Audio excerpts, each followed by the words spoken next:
Okay, magandang araw sa inyong lahat. So, ang gagawin natin ngayon ay mag-export tayo ng ating AutoCAD files sa ating SketchUp dito. So, para magawa natin ito.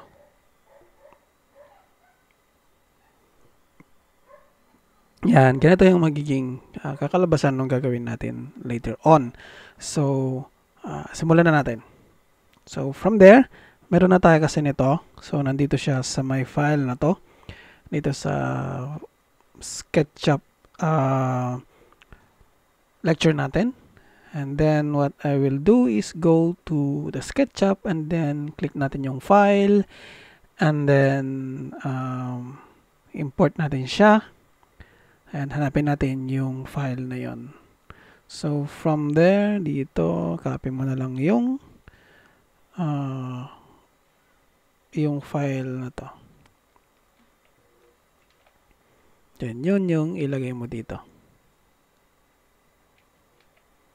And then click enter, mapupunta ka doon. But wala siyang SketchUp file. Ay, DW file. Palitan nyo ng DW file kung meron dito. Ayan, AutoCAD file, drawing file. So, ito siya. So, i-import natin yun. Pero tignan muna natin kung ano yung mga options. Import materials, preserve drawing model units. Since millimeter kasi yung nandito, i-click na natin ang millimeters para titignan natin para maging coordinated silang dalawa. Kasi baka mamaya lumaki yung inyong drawing file. So, click natin okay and then import. Then, antayin lang natin mag-import and then okay, close. So, eto na ngayon yung bahay natin. So, kung titignan nyo, kung i-measure natin, kuha tayo ng tape measure. Measure natin itong ano na yan. So, 1 meter. So, sakto na siya. Naging mm. Okay. So, pag tinignan natin tong file na to, isang buuan na siya. Okay. There are two ways where they do yung ating paggawa ng floor plan. One way is para ma-delete nila later on dito at hindi sila magkaroon ng iba't ibang mga lines is ginagawa ulit nila na linyahan tong mga to. Yan. And then, ang gagawin nila is ipupull nila to. Pull natin pataas na ganun. Ganun yung ginagawa. The other way around that they do is i-double click mo to. So, mapupunta ka dun sa may dun sa may group na to. Kasi masiselect mo na sila isa-isa. Ang ginagawa nila is nililinyahan. Nililinyahan nila to para mabuo. Hindi naman nabubuo. Yan. Nabubuo yung iba. Itong isa, tignan natin kung mabubuo siya dito. Ayan, nagiging siya. Pero itong isa kasi, itong wall na to at ayaw. Yun. So, hit and miss kung minsan ito. So, kung titingnan nyo, meron pa rin kayong i-erase dito ng mga lines. Okay. Ito, hindi dapat to. Kasi, wall yan eh. So, ang gagawin mo ulit dyan is maglalagay ka ng ganyan. Tapos, i-erase mo to. So, isahin mo itong erase na naman na yan. So, ganon yung isa pang but for me, I intend to trace it all out kasi mas malinis yun. Okay. So, i-trace natin yan. Balik natin dun sa sa labas. Okay. Yan. I-delete muna natin. Delete. Delete muna natin to. And then, ang gagawin natin is iti-trace natin isa-isa. So, line. Trace yan. Ganyan. Okay, and then add din.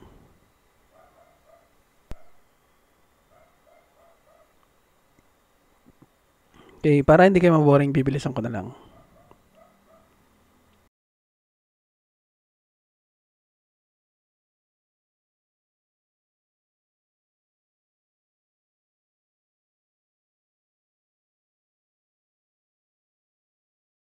Yan, so nabuo natin yung lahat ng walls. Ang gagawin natin ngayon dito is select natin silang lahat. Ganyan, and then ano natin, make component natin. So, um, G lang. Ayan. So, na-component na siya. And then, ang gagawin natin dito is i-pull up natin sila nang sabi nating kung titingnan natin dito para maputol natin to later on, kunin natin yung pinakatuktok niya. Okay, pinakatuktok na yan. So, 2.8 saka 1.405 is sabi natin nasa 4.2 maganda. So, 5 meters na lang yung lagyan natin. So, balik tayo sa SketchUp and then lagyan natin. Kiin mo lang yung 5,000. Yan. Para hindi ka na mag-ulit-ulit na ganyang kahaba, double click mo lang to. Double click din yun. Double click. Double click. Double click. Double click. Ganon yung repeat command ng ating ng ating SketchUp. Ngayon naman, tignan natin dito. Kung minsan, ino-open ko tong AutoCAD kasi minsan may gusto akong kuning yung kanyang measurement. So, mini-measure ko na lang dito. Itong taas nito. Ito kasi yung taas niyan. So, 950 yung taas ng mga bintana natin. So, balik tayo dito. Ito. So, pwede ka kasing mag tape measure dyan. Papunta dyan. And then, key-in mo yung 950. So, yun yung line na yun. So, line ka dyan. And then, i-pull natin to. Punta dito. Yan. So, pwede na natin tong i-delete. And then, sa loob din. Para unahin nyo nang maglinis agad-agad para later on hindi na kayo maglinis. Hindi nyo na kailangan maglinis ulit. So, dito, maglagay lang ng ganyan. Dito din. Pag ganun. So, para may line kayo, may guidelines kayo. So, line lang naman, pupunta doon, ganun. And then, pull nyo to. Iyan. Then, erase ulit. Iyan. And then, dito din, line lang ulit to. Ay, ito is bed. Okay, tama. Ayan, and then, pull natin to, pupunta doon. And then, erase natin to. Yan, erase natin yan. Ngayon, ang taas ng ating bintana ay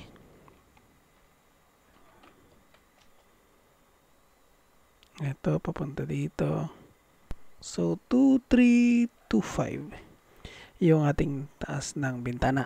Okay, so punta ulit tayo dito. And then, measure natin yung tayong tape measure dyan, papunta doon. 2325. Yun, so nandito yun. Ngayon, ang gagawin natin is maglilinya ulit tayo dito. Para meron tayong guidelines. Ayan. So, lilanyahan natin to. Pag ganun. Ito din sa kabila. Pag ganun. And then, ipupull ulit natin to. Punta dito. Ito din, papunta din dun. Okay, ito. Pwede natin i-delete yan. Then, magla-line din tayo dito, papunta doon. Pull natin to, papunta dito. And then, yung wall natin, ay yung floor natin is mataas din, pero kunin na lang din natin na ganun din kataas kasi yun. Ito. Okay, so, kunin na rin natin siya. Gawa tayong tape and then lagyan natin din dito. And then papunta dapat makuha nyo yung pula para mag-line na ganun. Diretso pa rin natin ito. Yan. Okay, so dito, pag ganun din siya, diretso dapat yan. Diyan. Okay, so dito sa may door, linyahan din natin to. Hindi siya dugtong. Hindi siya dugtong dun sa ano. Dito nadudugtong doon. So, yan. Punta dito. Then, na-pull natin to. Yan. Tapos, erase na natin tong mga to. Yung lines na yan. Then, meron tayo dito naman is tape natin to papunta dito. Yan. Erase na natin tong guidelines na yan. And then, line dito. Bakit hindi siya nag-ano?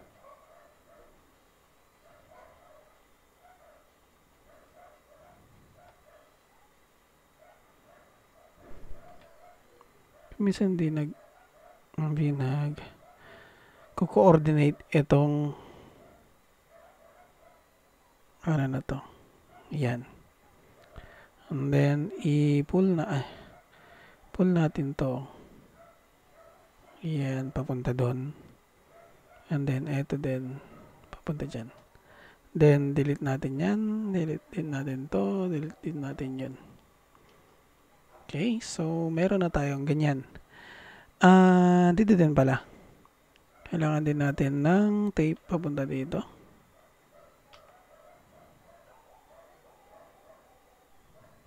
Yan, and then, line natin to.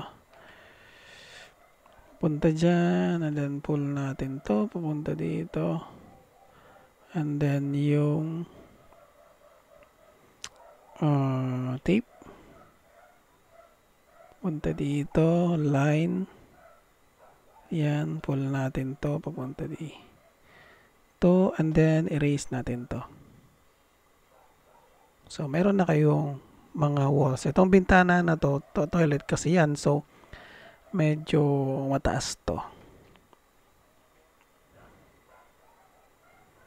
Hindi nag-i-snap yung ating line. Okay, itong line din na yan. Minsan may bug itong SketchUp, so kailangan na lang natin intindihin. Okay, pull natin to papunta dito. Then delete natin to. So, pagdating doon sa may toilet is mas mataas siya. So, kunin natin yung kanyang dimension from taas, 1725. So, ito is tape natin to. Pataas na ganyan is 1725. Yan. So, ito yung line na yon. So, pull natin to ngayon, papunta dito. Then, erase na lang natin lahat ng hindi kailangan ulit. So, pagdating naman dito sa may kitchen, medyo ganyan yung itsura niya kasi merong sa taas dito is yung cabinet and then yung kitchen countertop dito. So, kunin natin yung dimension niya. From the lowest part is 1, 2 and then ito naman is 600. Okay, so dito tape measure natin to. Key in natin yung 1, 2. Then line. Punta dyan. And then pull natin to. Papunta dito. And then yung line na to papunta dito. Yan. Erase na natin to. And pull natin to papunta dito. Delete na natin din yan. Okay, and then from tape ulit tayo. From here to here is 600. So, yan yung line nung ating 600 na window. So, pull din natin to, tapat natin dito. And then, ito, line natin yan papunta doon para makuha natin yung line yan. Erase natin tong line na yan. And then, pull natin ulit ito. Then, erase all unnecessary na mga walls natin. Then here, So, halos parehas lang din sila nito. Okay, line na yan. Papunta dito. Line na yan. So, kunin natin tong dito. And then, sa kabila din. Ito. Ayan. So, pull natin to. Punta dito. And then, erase yung unnecessary na mga lines natin. So, ganyan lahat yung ating ating walls. Okay, bakit ginanyan ko? Ngayon, gagawin natin yung roofing na para ma-close natin silang lahat.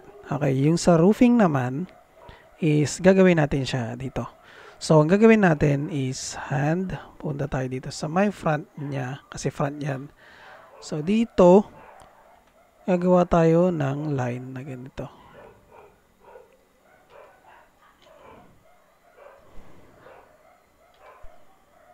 Para malaman nyo kung bakit ko ginawang ganon. Then, from here to there.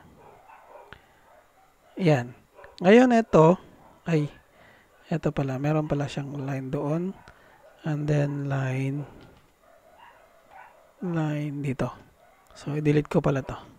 So, ganyan yung itsura niya. Ngayon, ang gagawin ko is ipupull ko ito.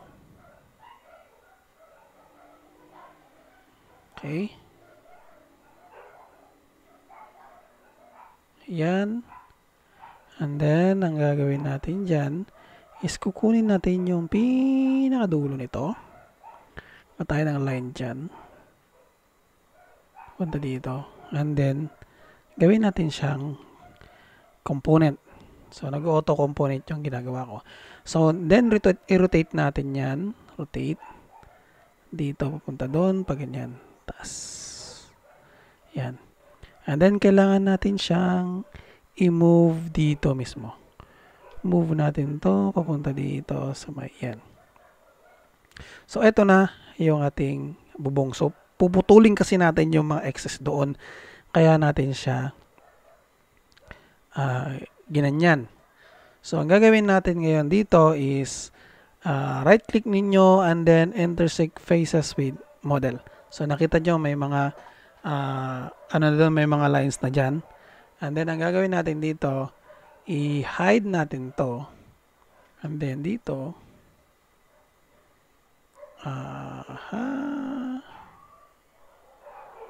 mali. So, balik tayo doon. Dito. Okay. So, control A natin siya.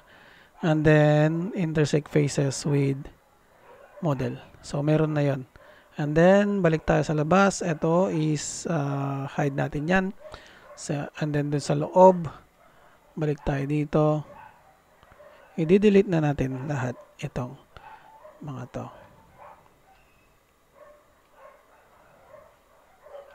Mga unnecessary lines na yan. Iyan. So, nakita nyo, butas siya. So, maglalagay lang tayo ng lines dito. Yung mga lines na yan. Yan. Dito din. Ayan. Dito.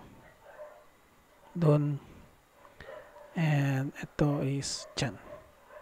So, nakita nyo, kompleto na yung ating model. Okay. Ganyan gumawa ng ating walls. Okay? Kung meron kayong second floor, ganun din, dalawang floors dapat yan, pagpapatungin na lang later on. So, we will continue this in the next videos. So, ang susunod natin gagawin are those windows naman and doors para makompleto siya. Okay? Thank you everyone and hanggang dito na lamang and have a good day.